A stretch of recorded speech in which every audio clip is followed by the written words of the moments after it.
Merhaba, kader yolu sayısı 41.5 ve 14.5 olanlar. Sizleri biraz beklettim biliyorum, kusura bakmayın ama bundan sonra düzenli olarak videoları haftada birkaç tane atmaya çalışacağım. Şimdi siz de diğer tüm 5'ler gibi özgürlüğe ulaşmak için buradasınız. Ana hayat amacınız 5.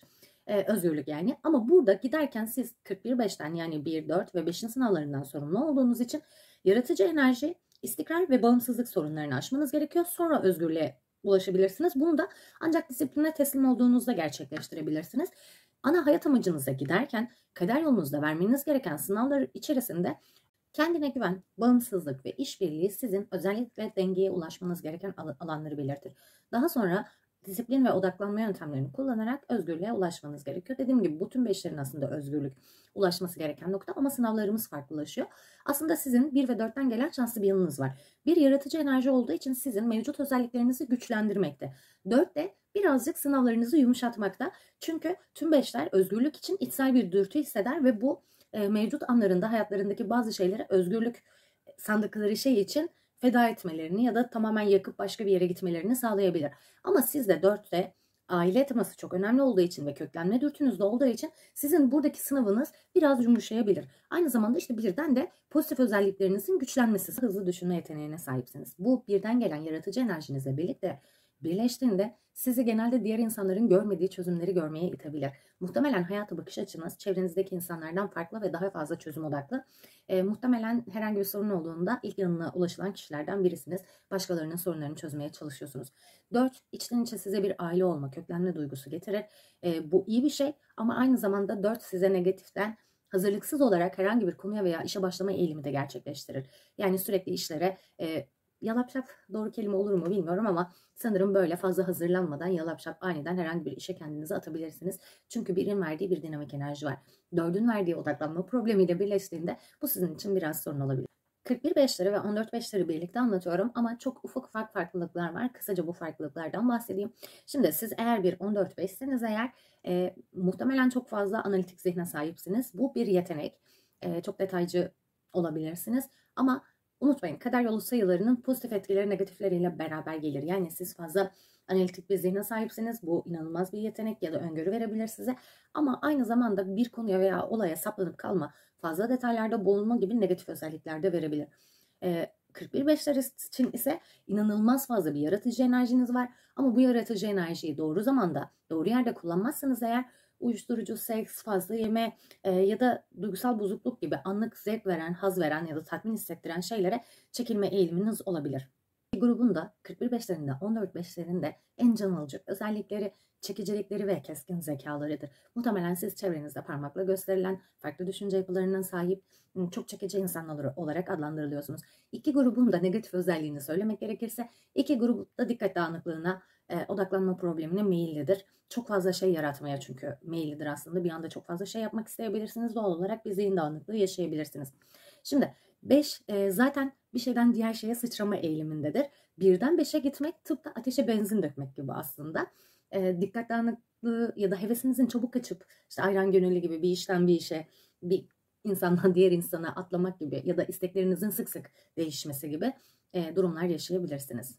Yenilik ve değişiklik sizin içinizi kıpır kıpır eden bir dürtü olabilir demiştik. Bunu nasıl kontrol edeceğinizle ilgili eylemler kısmında size bir tüyo vereceğim aslında.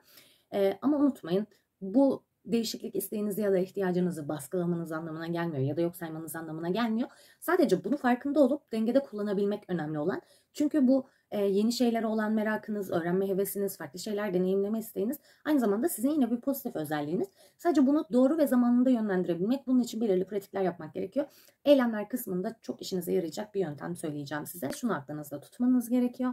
Her ne iş yaparsanız yapın, tekamül yolculuğunuzda daha hızlı ilerleyebilmek için yapacağınız işin iyi bir planlama aşaması ve ön hazırlıklarının tamamlanmış olması gerekiyor. Bu sizin daha hızlı ilerlemenizi sağlayacak. Doğru özgürlük demiştik. Aslında bazı özgürlük sanılan ve gerçekte özgürlük olmayan şeyler var. Örneğin siz parasızsınız. Bir işiniz olmadığında evet çalışma saatlerinizi bir yere bağlamamış olursunuz ama bir gelir elde edemediğiniz için özgür olmazsınız, eve kapanırsınız. Bunun gibi 41.5'ler için özellikle 4'ten gelen aile teması, bir aile kurup köklenmek aslında dünyayı gezip keşfetmekten daha fazla size özgürlük duygusu getirebilir. 5 keşif ve merak demek. 4'ün bu köklenme isteği bunu biraz dengeleyebilir. Ama 14-5'lerde özellikle birden gelen sabırsızlık da üzerine ekleneceği için 14-5'ler bu konuda biraz daha zorlanabilir. Şimdi eğer kader yolu sayınız pozitifteyse öncelikle sizin çok güçlü ve ilham verici bir doğanız var demektir. Çok sempatik arkadaşlar olursunuz. Diğer insanlara inanılmaz kolay, rahat bir destek sağlarsınız ve farklı bakış açıları sunarsınız. Sizler hayal gücü ve görsel yetenekleri inanılmaz güçlü olan insanlarsınız. Eğer kader yolu sayınızın pozitifinde ilerliyorsanız zaten şu anda istediğiniz şeylere ulaşabilecek donanıma en azından sahip olduğunuzu ve istediklerinize giden yolda olduğunuzu biliyor olmanız gerekiyor. Eğer bilmiyorsanız maalesef negatiftesiniz demektir. Pozitife çevirmek için yapmanız gerekenleri de birazdan konuşacağız. Şimdi düzenli egzersiz yapıyorsanız, iyi, sağlıklı ve dinç bir bedene sahipseniz yine kader yolunuzun pozitifindesiniz demektir. Son ve bence en önemli özelliğinizden bahsedeceğim. Eğer kader yolu sayınızın pozitifinde ilerliyorsanız ustura gibi keskin bir zekaya sahip olduğunuz anlamına gelir bu. Hem bütünü görüp hem de parçaları bölüp yönetebilecek analiz ve sentez yeteneğine sahipsiniz. Bu da sizin gidilebilecek en doğru yolu çok rahat seçmeniz anlamına geliyor. Şimdi kader yolunuzun negatifindeyseniz neler yaşıyorsunuz ona bakalım. Kararsızlık ve güvensizlik duyguları arasında gidip geliyor olabilirsiniz. Bu da çok az bir şey başarıyorsunuz demektir. Sabit fikirle bir adıma takılıp o adımı tamamlamadan diğer adımlara geçmek, aceleci davranmak gibi negatif etkiler verebilir size. Bu da her seferinde yolun yarısında pişman olup tekrar başa dönmeniz anlamına gelebilir. Yapmak istediğiniz bir eylemi başından planlamadığınız için ya da adım adım ne yapılması gerektiğini kararlaştırmadığınız için alelacele bir işe başlayıp sonra içinden çıkamayıp tekrar geriye dönüyorsanız eğer kader yolu sayınızın negatifindesiniz. Bu da sizin biraz hırpalanmış hissetmenize neden olabilir. Güvenlik için duyduğunuz bir arzu var ama aynı zamanda merak, keşif duygusu da var. Bu iki duygu arasında sıkışıp kalıp sürekli ne yapacağını bilmeme hali yaşıyor olabilirsiniz. Hızlı sonuç veren ama garanti olmayan yöntemleri seçmeye eğilimli olabilirsiniz. Bu da temeli sağlam olmadığı için yine bir yalpalamanıza neden olabilir. Kendinizi sürekli umut eden, dileyen ama asla sonuca ulaşamayan biri olarak tanımlayabilirsiniz. Üzgünüm. Eğer kader yolu sayınızın negatifindeyseniz maalesef bunları yaşıyor olabilirsiniz. Ama kader yolu sayımız şöyle düşünün. Size hem yetenekleri verir hem negatif etkilerini verir. Sizin bir denge sağlamanız gerekiyor. Bu dengeyi sağlayabilmeniz için birazdan size gerekli kuralları ve yapmanız gereken eylemleri söyleyeceğim. Bunları ufak ufak hayatınıza katarak eğer şu an negatifindeyseniz inanın bana çok kısa bir sürede bunu değiştirebilirsiniz. Bunların hiçbiri çok önemli sorunlar değil. Çünkü işte o ufak şeye saplanıp kalmak gibi inanılmaz bir analiz yeteneğiniz de var. Yani elinizde olan şeyi nasıl kullanacağınız tamamen size bağlı. Çünkü siz tüm donanıma sahipsiniz zaten. Şimdi kader yolunuzda yaşayabileceğiniz sağlık problemlerinden bahsedelim. Bunlar kader yolunuzun negatifinde ilerliyorsanız başınıza gelebilecek sağlık problemleri. Öncelikle alt karın, üreme organları ve sırtla ilgili sorunlar yaşayabilirsiniz. Yaratıcı enerjinizi yeterince kullanmıyorsanız.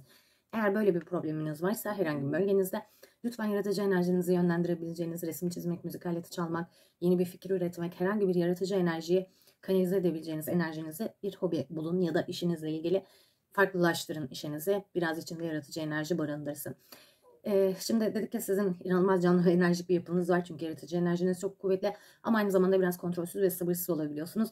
Bu da birkaç kırık kemik anlamına gelebilir. Hayatınız boyunca kemiklerinizin kırıldığı ya da bir sakatlık yaşadığınız durum varsa bakın muhtemelen o dönemlerde hayatınızın geneli negatif etkilerdedir kader yolu sayınızın.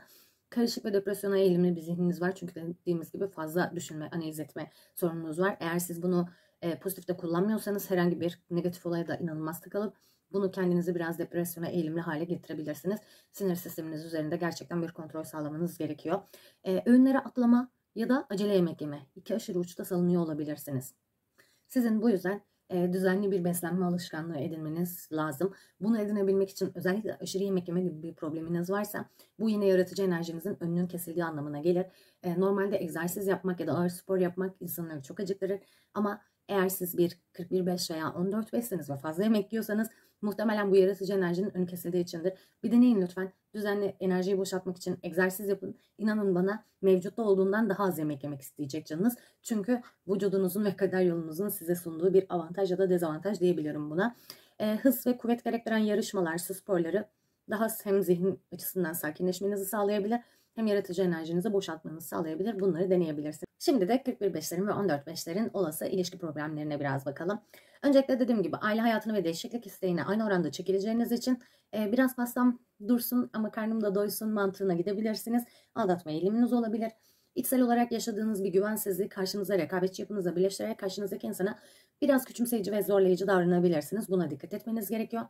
Bunun dışında aile hayatı için özellikle hani değişikliğe çok meraklı olduğunuz için durup yerleşmekte, ilişkilerinizi kalıcı hale getirmekte biraz zorlanabilirsiniz.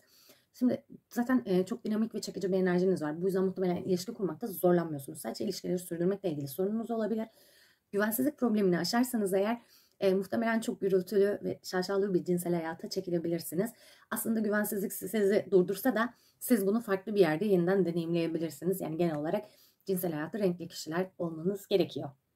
Bunu yorumlara yazın derim ama çok saçma olur. O yüzden bu konuyu pas geçiyoruz. Şimdi 41-5'lerin ve 14-5'lerin mali durumları hakkında konuşalım biraz. Kavrama yeteneğiniz, analitik zekanız ve yaratıcılığınız sizin uluslararası ticaret gibi hem serüven içeren ama aynı zamanda istikrar gerektiren işlerde inanılmaz başarılı olmanızı sağlar. Yerleşik ve sabit bir işten ziyade böyle değişkenlik içeren ama aynı zamanda düzenli olarak yatırım yapabileceğiniz, adım adım ilerleyebileceğiniz hemen her iş. Ev ödevlerinizi doğru yaparsanız size yaratıcı fikirler, hayal ürünleri, işte çözüm odaklı, bakış açınız kaynaklı bir işte parlamayı sunabilir. Ama tek yapmanız gereken o iş yapılırken nasıl yapılır, hangi adımlardan geçmek gerekir, adımları yazıp tek tek ilerlemeniz, birden 5'e atlamaya çalışmamanız, sıkılıp tekrar 3'e dönmemeniz, istikrar ve maalesef adım adım ilerlemek sizin için çok önemli. İstikrar ve süreç sizin için çok önemli. Çok parlak ve çarpıcı bir ifade yeteneğiniz var. Bu sizin iyi birer yazar olmanızı ve iyi birer öykü anlatıcısı olmanızı sağlar. Thomas Wolfe da Amerika'nın en ünlü yazarlarından biri. Kendisi bir 14-5. Bu yeteneğinizi kullanabilmeniz için de tabii önce uzun süre bilgisayar başında veya sabit bir yerde oturma alışkanlığını kırmanız gerekiyor. Bununla ilgili zaten birazdan size bir tüyo vereceğim. 41-5'lerin ve 14-5'lerin kader yolunda pozitifte ilerleyebilmeleri için yapmaları gereken kurallardan bahsedelim. Bu verdiğim önerileri tamamen hepsini birden uygulamak zorunda değilsiniz ama en azından birkaç tanesini hayatınıza entegre etmeye çalışın ki sizin için kolay olsun. Öncelikle istikrar ve özgürlük arasında bir denge kurmanız gerekiyor ve ikisini de hayatınıza uyumlamanız gerekiyor. Bunu nasıl yapabilirsiniz? İşte az önce bahsetmiştik ya hani yazarlık için oturmak konusunda bir disipline ihtiyacınız var, aynı yerde sabit. Tamam, yazma konusunda istikrar göstermek zorundasınız ama oturmak konusunda değilsiniz. O zaman işte bir gün ses kaydı alarak ilerleyebilirsiniz, bir gün yazarak ilerleyebilirsiniz, bir gün evde yazabilirsiniz, bir gün deniz kenarında yazabilirsiniz. Değişiklik ihtiyacınızı ana konuya dokunmayan farklı şeylerden gerçekleştirebilirsiniz ya da ana konunun farklı aşamalarını yapabilirsiniz. İşte bir gün araştırmayı yapabilirsiniz, diğer gün yazmayı yapabilirsiniz gibi farklılaştırabilirsiniz durumları. Bunun dışında her gün birkaç dakika da olsa mutlaka egzersiz yapın. Bu yaratıcı enerjinizin boşalması için çok önemli. Bu enerjiyi boşaltmadığınızda farklı sorunlar yaşayabilirsiniz ve hayatınızda aslında pozitifte çok rahat gidebilecek başka alanları tıkayabilirsiniz. Lütfen yaratıcı enerjiyi bozmak için en az 5 dakikada olsa her gün bir egzersiz yapın. Bunun için de önemli olan istikrar. Yani bir gün gaza gelip 2 saat egzersiz yapıp ertesi gün hiç yapmamak yerine her gün 5 ya da 10 dakikalık ufak bir rutin oluşturabilirsiniz. Rutinden sıkılacağınız için de bir gün koşuyorsanız bir gün yürüyün, diğer gün dans edin. Böyle bir değişiklik ihtiyacınızı böyle karşılayın. Sabit illa aynı şeyi yapacağım diye kendinizi zorlamayın ama egzersiz olsun. Bir gün yüzün, bir gün koşun. Her neyse. Bunun dışında hayatınız için çok önemli olmayan herhangi bir konu seçin. İşte işle ilgili hemen belki bir anda değişiklik yapmak sizi rahatsız edebilir. Ya da günlük hayatınızı çok fazla etkileyecek herhangi bir şey yapmak sizi rahatsız edebilir. Fark etmez. Herhangi bir konu seçin ve o konuya kendinizi adayın ve sonuca ulaştırın. Bunu bir tane film vardı. Belki hatırlarsınız. Bir kadın işte 100 gün için 100 tane yemek denemesi yapıyordu ve bir blog yazdı. O ona farklı kapılar açtı. Aslında hobi olarak ya da sadece bir sonuca ulaşmak için kendine o hedefi koymuştu ve onu tamamlamıştı. Siz de böyle saçma olabilir. Herhangi bir şey olabilir. İşte çöp kutusuna basket atmak gibi de olabilir. Herhangi bir hedef koyun ve onu sonuca bağlayana kadar adım adım ilerleyin. Bu dünyanın en saçma şeyi olabilir. Yani işte bir kara kalem portre çizmek istediğinizi varsayalım. Daha önce hiç çizim yapmadınız. Okey, o zaman yapmanız gereken şeyleri bölün. Önce işte hangi malzemelerin gerekli olduğunu araştıracağım. Sonra nasıl çizim yaptığı ile ilgili biraz araştırma yapacağım. Sonra göz için deneme yapacağım. Sonra burun için deneme yapacağım. Sonra dudak için. Sonra bütün bir portreyi deneyeceğim ve bitireceğim gibi belirli adımlara bölün. O adımlarla ilerleyin. Herhangi bir şeyi başlayın ve sonuca ulaştırın. Bu çok uzun zamanınızı alması gereken bir şey olmak zorunda değil. Sadece önemli olan adanmış olarak herhangi bir konuda adım adım ilerleyebilmeniz. Bu yüzden hayatınızla ilgili büyük değişiklikler yerine küçük şeylerle başlayabilirsiniz. Sadece bunu söylememin nedeni hissettiğinizdeki ruh halini, yani o şeyi tamamladığınızdaki ruh halini ve o şeye kendinize adarken hayatınızda olan diğer değişimleri kolaylıkla görebilmeniz için. Ben şuna çok eminim. Şimdi ben de bir beşim. Benim sorunum da istikrar ve deneyim derinliği. İnanılmaz okumayı seviyorum, inanılmaz öğrenmeyi seviyorum ama her konuda öğrenmeyi seviyorum ve bir şey çok az biliyormuşum gibi geldiğimde hemen bana sıkı gelmeye başlıyor. Ve ben o sıkılma aşamasını asla atlatamıyorum. İş kurduğumda da aynı şey geçerli. Önce bir hevesle işe başlıyorum. İşte birkaç ay tatlı çalışıyorum. Sonra ne zaman ki o konu artık benim için yapılabildiği görülür bir aşamaya geliyor. Oradan sonra sıkılıyorum. Bu sıkılmayı aşmak için benim disiplin ve istikrar konusunda kendimi eğitmem gerekiyordu. Hala %100 başarılı olmuş sayılmam ama bu değişiklikle ilgili hani size verdiğim işte bir gün sporsa yüzmekse bir gün atletizm. Bu dışarıdan mantıksız gelebilir ama sadece bunu yaparak hayatınızın ne kadar kolaylaştığını, o çok ufak işte bir yemek yapmayı denemek gibi olabilir. İşte mükemmel bir karnıyarıklık yapacağım da diyebilirsiniz. Yani çok büyük hedefler koymanıza gerek yok. Onu yaptığınızdaki hissettiğiniz ruh halini bir kere hissetmenizi istiyorum. Onu hissettiğinizde zaten o duyguya hayatınızın kader yolu sayınızın pozitif akmasına o kadar bağımlı olacaksınız ki yani o kadar isteyeceksiniz ve o duygu size o kadar tatlı ve keyifli gelecek ki sonra onu sürekli yapmak isteyeceksiniz. Bu yüzden büyük bir şeyle değil küçük bir şeyle başlayın. İnanın bana o küçük şeyin tatmin duygusu bile sizi diğer konularda evrensel yasalara ve kader yol planınıza uymanız için yeterli oranda motive edecek. Ve son olarak biraz yararlı sorularınızdan ve evrensel yasalardan bahsedelim. Disiplin yasası, uygulamanız gereken yasalardan, seçimler yasası, süreç yasası, devreler yasası ve şimdiki an yasası. Sizin hayatınıza uygulamanız gereken yasalar. Bu yasaların bazılarını yükledim. Oynatma listelerinde bulabilirsiniz. Bazılarını da en kısa sürede tamamlamaya çalışacağım. Şimdi kendinize sık sık şu soruları sorun. Yaratıcı enerjimi nasıl kullanabilirim? Hayatımın hangi alanında gerçekten disiplin elde etmeye ihtiyacım var? Hayatımda daha fazla özgürlük kazanmam için yapmam gereken şeyler, atmam gereken adımlar nelerdir? Bir de son olarak beni benden başka engelleyen bir şey var mı? Çünkü siz aslında diğer sayı gruplarına göre daha fazla rahatsınız. Çünkü yetenekleriniz daha fazla ve kısıtlamalarınız daha az. Aşmanız gereken birkaç sorun var. Onları aştığınızda hayatınız su gibi yolunda akacaktır. Şimdilik benden bu kadar. Kendinize çok iyi bakın. Sizi seviyorum. Görüşmek üzere.